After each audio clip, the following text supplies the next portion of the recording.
masyarakat baru dari kebun nyafar.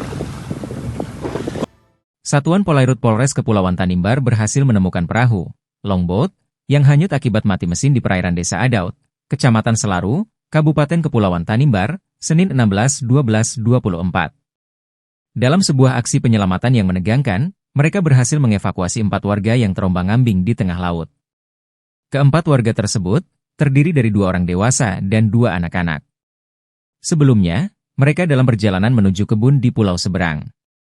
Namun, nahas menimpa mereka saat mesin perahu longboat yang mereka tumpangi mengalami kerusakan parah. Dengan hanya berbekal 1 dayung dan tongkat, mereka berusaha keras untuk mencapai daratan. Beruntung, saat sedang melaksanakan patroli rutin, personel Satpol Airut melihat perahu yang dalam kondisi kritis tersebut. Tanpa ragu, mereka segera mendekati perahu dan berusaha memberikan pertolongan. Kendati kondisi cuaca yang kurang bersahabat dengan gelombang tinggi dan angin kencang, upaya penyelamatan tetap dilakukan. Dengan sigap, personel Satpol Airut berhasil menarik perahu yang mengangkut keempat warga tersebut menggunakan tali kapal. Seluruh korban kemudian dievakuasi dengan selamat dan tiba di Desa Adaut. Kapolres Kepulauan Tanimbar, AKBP Umar Wijaya, melalui Kasat Polair Ibda Reimal F. Peti, mengapresiasi tindakan cepat dan tepat dari anggotanya. Ia juga mengimbau kepada masyarakat agar selalu memperhatikan keselamatan saat berlayar.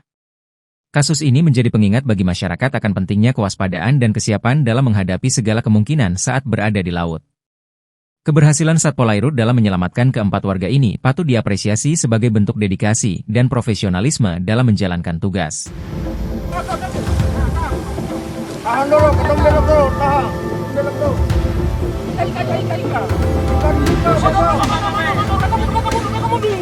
Download Tribun X sekarang. Menghadirkan lokal menjadi Indonesia.